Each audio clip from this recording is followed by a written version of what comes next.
the first to know Nsem-Pii TV. Akwaba bimba Nsem-Pii TV so. Ejebo, nyambedu. Finally, Dr. Mahmoud Bawumia, the Asante for your friend Kwame Ajimai, or the nani swadi hu any vision and a new vision also and all patch no abetuja abroad onya kwenya kasa wo UPSA auditorium. The Nsem-Pii nana Dr. Mahmoud Bawumia eboso and audituja for new vision no in summer or the atujande. In fact, as time goes on, Bema NDC amanyoko no the National Democratic Congress made the opposition party head the key pa ube say communicators no kasa no mbe kasa against Dr. Mahmoud Bawumia new vision ya wadana dino na mi CBP kon penifo say kalkumo hoi ejin kwakuya num yanko ti Dr. Mahmoud Bawumia opani ankasa nsema odutubia NPP for the seamless organization of the parliamentary primaries following on the...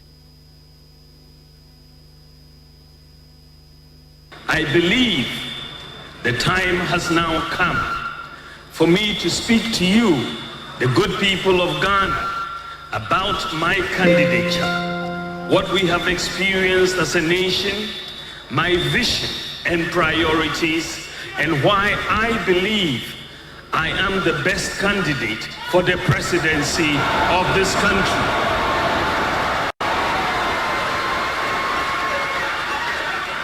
I recognize that submitting myself to your interviewing for a job, one needs to tell a prospective employer what he has accomplished in his previous job and how he can successfully deliver in the new position he is seeking, which is what I seek to do in this speech. Even though tonight is about sharing my vision and policy priorities, I crave your indulgence to... We had to get on with it and start to fix the problems. We started protection for the vulnerable in society, industrialize our economy, tackle youth unemployment, and empower farmers. Between 2017 and 2019, all the key economic indicators, such as economic growth, agricultural growth, industry growth, interest rates, the fiscal deficit, exchange rate depreciation, and the trade balance were all moving in the right direction. However, between 2020 and 2022, we experienced severe challenges triggered by the pandemic, which brought the world and our country to a thundering halt. We may be tired of hearing it, but there is no avoiding the fact that the COVID-19 pandemic and the Russia-Ukraine war resulted in the greatest economic depression in the world since the 1930s, with most countries recording negative GDP growth. The severity, especially of the pandemic, was captured in the words of the IMF Managing Director, then asked, and I quote, "This crisis, like no other, this neither pause. Chain disruptions resulted in major increases in the prices of fuel, freight, and out. That in addition to the external factors, there were two major items of expenditure that are critical to understanding the difficult economic situation we have faced. And these are the banking sector cleanup and the energy energy sector excess capacity payments that we inherited. Expenditure on these three items, including the COVID-19 expenditure, cumulatively amounted to 50.1 billion Ghana cedis, and this was financed from borrowing. Ladies and gentlemen, the fiscal deficit, which was reduced from 8.4% to 4.1% in 2019, increased to 10.8% in 2020 as a result of revenue declines in the midst of increased expenditures during COVID. In addition, our debt became unsustainable. Along with many emerging economies, Ghana lost access to international capital market financing. This resulted in a balance of payments crisis, as Ghana had to continue to honor its debt obligations, energy payments, and the import bill. We faced a serious global and domestic economic crisis.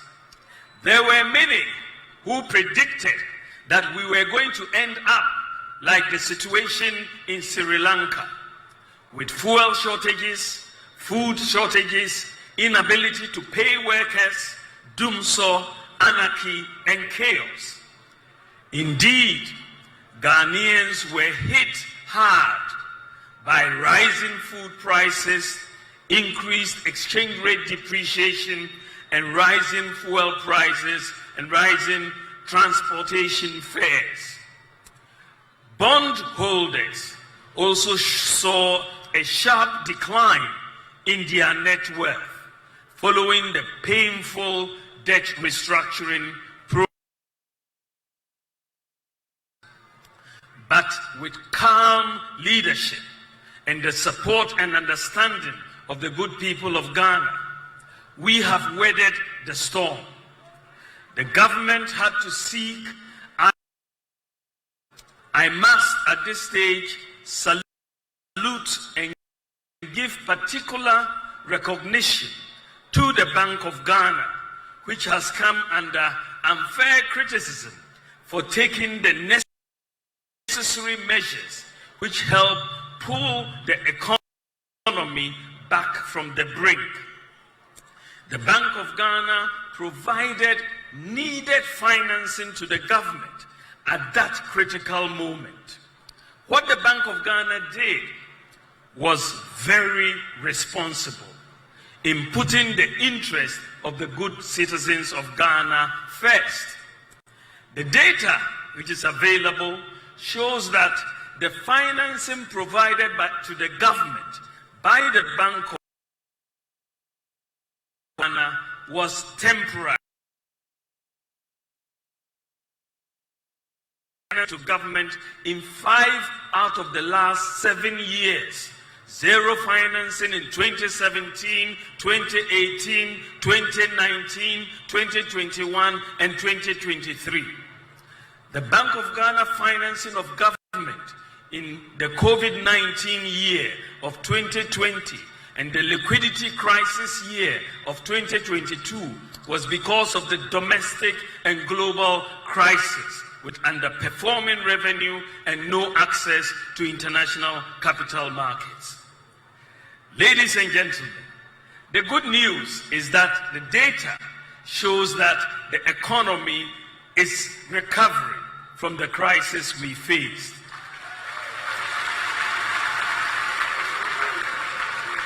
Inflation has declined from 54% in January last year to 23% in December 2023. Economic growth is rebounding, spending is under control, and the fiscal deficit as a percentage of GDP has declined from 10.8% in 2020 to 4.2% in 2023. The debt to GDP ratio after increasing from 61.2% in 2019 to 76.6% in 2021, has declined to 66.4% in 2023. And the exchange rate depreciation has also slowed down sharply since February 2023, whereas the exchange rate depreciated by 30% in 2022. Between February and December 2023, the exchange rate depreciated by only 9%. Ladies and gentlemen, what is remarkable is that notwithstanding the domestic and global crisis that we have experienced between 2020 and 2022, the economic performance as measured by the key economic indicators such as GDP growth, agricultural growth, industry growth, trade balance, exchange rate depreciation, lending rates, gross international reserves, and jobs. The performance of all these key indicators is better under our government than that of the 2013 to 2016 period, when there was no global crisis. Let me give you two examples for the sake of time. You look at agricultural growth, and the stronger GDP growth performance in 2017 to 2022 period is underpinned by a strong agricultural GDP growth, which increased from an average of 2.9% between 2013 and 2016 to an average of 6% between 2017 and 2022. We have done double what we inherited, notwithstanding,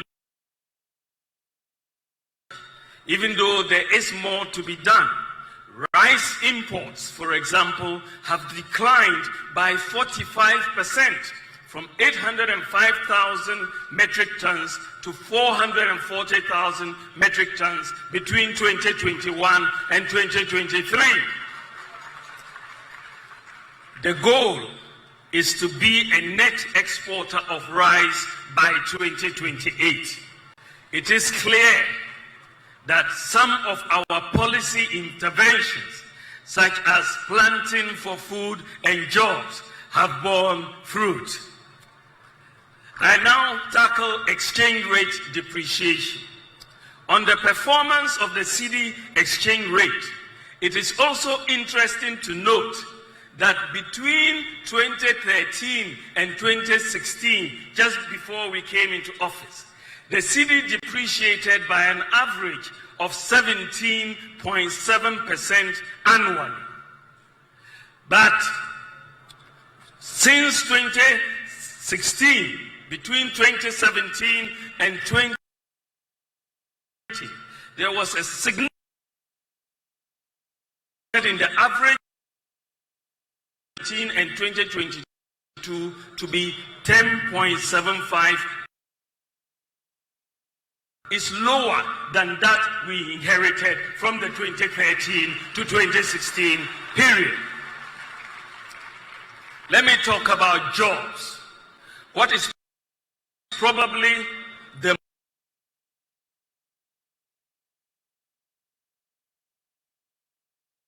our government has created 2.1 million jobs between 2017 and 2022. The public sector recruited 1.2 million people, while the private sector created 975,000 jobs, according to SNIT data. We recruited 100,000 more health workers, 100,000 more teachers, we more than doubled the fire service personnel, and so on. Our government clearly has created more jobs in the last 7 years than any other government in the Fourth Republic. This is truly remarkable, under the circumstances, even though we still have to create more jobs.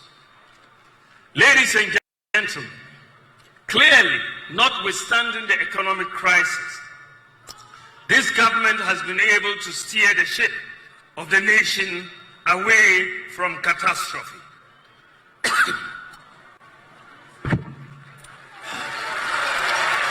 In the face of the crisis, overall performance of the economy in areas such as GDP growth, agricultural growth, industrial growth, trade balance, gross international reserves, and job creation has demonstrated resilience. Ladies and gentlemen, available data also shows that notwithstanding the challenging economy we inherited and the